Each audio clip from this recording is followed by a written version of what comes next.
What is going on, guys? Welcome back. Commentary for you. I am very excited to start this series. So, obviously, many of you know some of my YouTube revenue goes back into the stock market. I know you've heard a lot of things about the stock market probably the last couple of months, but I'm here to tell you that, at least with me, I'm seeing a regeneration of my wealth pretty steadily. So past 3 months, up 43%, $2,500.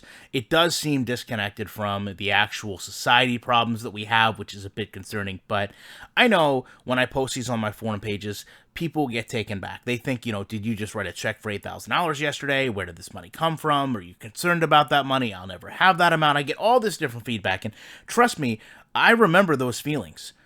Scared, nervous, apprehensive, confused, overwhelmed by the market. Those are all real things. And certainly in the YouTube investing marketplace, you've got people with 10, 20.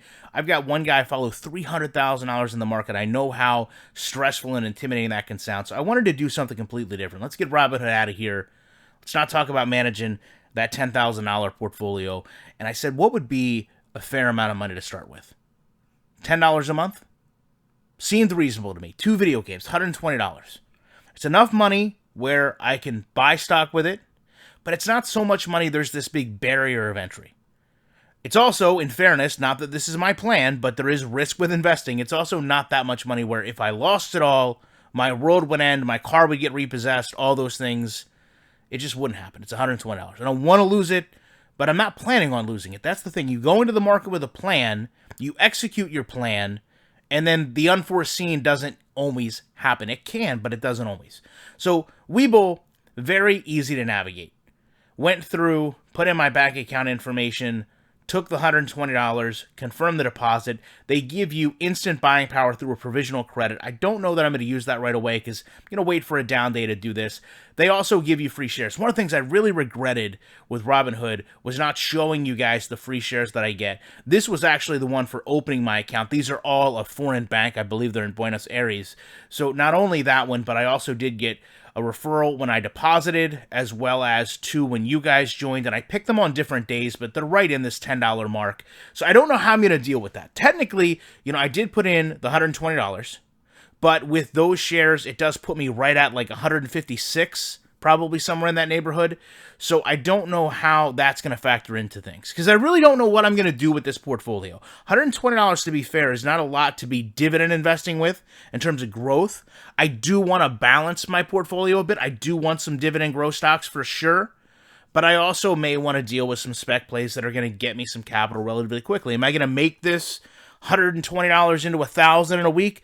Absolutely not. I'm not here to do anything complicated with swing trading or sell you guys some stupid ebook at how I made $1 million in 4 days. That's not my goal. It would be nice, right? We don't want $1 million in 4 days, but it's just not practical, reasonable, or expected.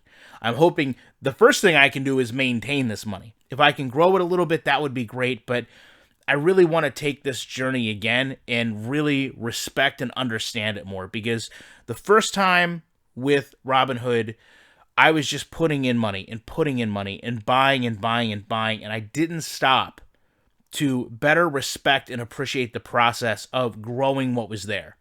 And in some days, I would grow a lot of money, and then other days I would lose, and the investing again and putting money back in, it would all kind of come out in the wash. There was no stability. There was no straight line. There was no base. This is going to be a base. This is going to be a path that we can take together. If you want to join, I'll put a link down in the description. And I really feel like this is going to help me much greater understand the barriers people have to investing, the fear that I had in overcoming it to investing, and show, even if I have to do this every week, you can make money with small amounts of money.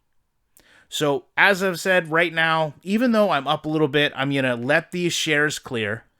I'm going to wait for maybe a dip in the market, at least 4 or 5%, or at least the stocks that I'm considering entering.